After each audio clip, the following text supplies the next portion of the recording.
I'm an addict. There, I've said it. I'm an addict, but I am in the process of recovery. My addiction has been to the version of reality, by which I mean the way the world is made to seem, the way we're told that it just is and has to be, that the pushers got me hooked on even before I knew it. It's a hard habit to break, to put it mildly, because the pushers have tainted everything that they've addicted us to, sometimes metaphorically and sometimes literally. For a start, they push food that is literally bad for us and literally addictive. Ultra-processed food, laden with artificial colours and flavours, preservatives to let them sit on the shelf for ages, thickeners, emulsifiers, artificial sweeteners, you name it, the list is long. There's dark talk of putting mRNA in there as well. Heaven help us. The link between food that is bad for us and obesity, heart attack and stroke and a host of other ailments is a straight line. The West is packed full of fat, sick people, and the explanation is in large part the food. The pushers have people in their millions on the products pushed by Big Pharma, painkillers, antidepressants, sedatives for kids. Rather than address root causes, modern medicine just medicates. Take this pill, you'll feel better. I say big food and big agri make people sick, and Big Pharma steps in and treats the symptoms for a lifetime. There's no more valuable commodity after all, no better investment than a sick person who never gets well. But the addiction I'm talking about is all around us, like the air we breathe. In fact, it might even be in the air we breathe. I'm talking, for instance, about the mass media, owned and controlled by a handful of entities. Mass media runs cover for the powerful, pushing whatever will keep most minds distracted from the real threats to their well-being by stoking fear about anything and everything. Putin bad, Zelensky good, climate crisis, that kind of thing. I'm talking about your so-called sacred vote in elections, that fabled right to walk into a room every few years and pick a card from a rigged deck. I could go into detail, but suffice to say, whatever cards are fanned out and offered to you, pick a card, any card, every one of them is marked. We're addicted to politicians' promises.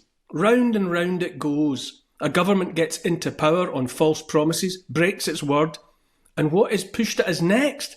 Another bunch of politicians, of a different colour, promising all will be well if we just vote for them this time.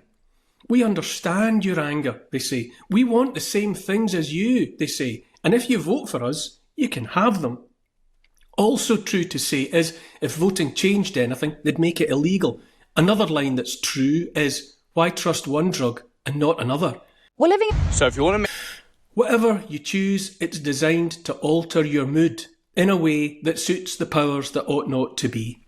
It's not illegal to vote. Not yet, anyway, but it doesn't need to be. It's much worse than that, because voting is already meaningless. The lever you get to push or pull isn't attached to anything. As Henry Ford said about his cars, you can have any colour you want, as long as it's black. And yet the queues still form at the polling stations, and people go through the motions, putting crosses in boxes as if it mattered. This is addiction, pure and simple. I'm still not happy, we think. Maybe I'll be happy if I just take more. More politics, different politics, a stronger hit. We're addicted to authority, helplessly entrusting entities that are in service not to us but to the powerful. But despite that, we look to government, the courts, the civil service and the like, all of them pushers of the lie that we are a free people living in a free country. We are addicted to fiat currency, the false coin pushed on us by the banks and demanded in exchange for everything from the food we eat to the rent and mortgages we service like robots to keep roofs over our heads. We get our kids addicted to the same drugs too. Give me the child, as the saying goes, and I'll show you the man. Show us the addict, more like. So we hand our kids off to the pushers right away. Even registering a birth is a handover when you think about it. Asking for a bit of paper with your baby's name on it, as if that baby isn't real until the registrar says it is. But we put them in nursery school, primary school, secondary school, where they have the same stuff pushed on them that we did. They get the version of events and the way to think that is sanctioned by the state. By the time they leave school, half of them are thinking about going to university, where they can mainline even more. Harder drugs, you might say. The tragedy is that the things our pushers have made us addicted to are also cut, as the pushers say, adulterated and tainted so that they are even more toxic. Pushers of heroin and cocaine take the drug itself, as we all know, and make whatever quantity go further by cutting it, which is to say mixing it and diluting it with anything from baking soda to washing powder, anything to make it seem like more. Important to note that while the drug itself might be dangerous enough in its pure form, it's the rubbish they cut it with that kills you. It's not the nicotine that's addictive, it's the tar. And this is exactly what is done to everything around us, so that the so-called news is adulterated by the mass media with, let's say, ideology. A little bit of information bulked out with the way we're supposed to think about it. Whatever the masses are supposed to think, believe, is tainted with more and more state-endorsed indoctrination. The food in the supermarkets is the same. What was once whole food is cut with additives and preservatives that make a ready meal, a ding dinner for the microwave, last for months. That makes a loaf of bread remain edible, if that's even the right word, for weeks. There's bread out there you can buy that you can leave in the cupboard while you go on holiday, and when you come back it'll still be soft. Somewhere inside we know this can't be right. Just this. We know that processed food that seems to last forever can't be good for us. We're addicted to heroes, which is to say the childish belief that someone good and strong will come and save us. No matter how many times we're let down, or no matter how long we wait, still we're addicted to the thought we don't have to do it for ourselves, that we should just hang on in there, heads down and not making a fuss about anything until the saviour comes and slays the dragons while we just sit and watch. This is addiction. I said we're addicted to fiat currency, and we are made that way, persuaded there's no alternative to their funny money. But the currency they push is cut as well, literally, and to a greater extent than any heroin or cocaine is cut. The number in your bank account is just that, a number. It's only as real as you believe it to be. Long ago the banks started cutting the currency as well, with anything but value, which is what it should have, in the same way food should be nutritious, which is to say they just print paper with numbers on that have no connection to reality. By now the pound or the dollar or the euro or the yuan or whatever is so diluted by quantitative easing that it's literally worthless, no value. Britain's bankrupt. The world is bankrupt. We're not just in debt, we're addicted to debt, begging for more and more debt all the time. We all know what happens to addicts.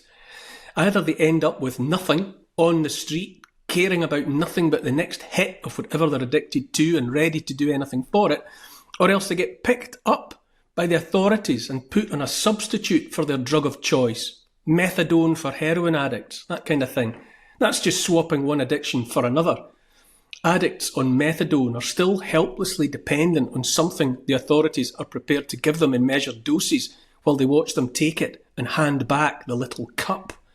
Perhaps most dangerous of all, we are addicted to the convenience of it all. Convenience, the ultimate C word. This matters now because the pushers know their old drugs aren't having the same effect anymore. Fewer and fewer people are getting the hit they used to. So the pushers have cooked up new stuff. I'm talking about central bank digital currencies, CBDCs, for instance, to replace the currencies that are so weak everyone is noticing. I'm talking about digital IDs, the new max strength painkiller to treat all ills. Whatever you're scared of, whatever you want rid of, digital ID will take it away. This time there won't be any choice. We've already been told digital IDs are mandatory. There's virtual methadone as well, the offer of 15-minute cities where hopeless addicts might wander in a haze of virtual reality and sedatives, watched by the pushers round the clock via 24-hour surveillance technology. I said I'm an addict. Admitting it is the first step.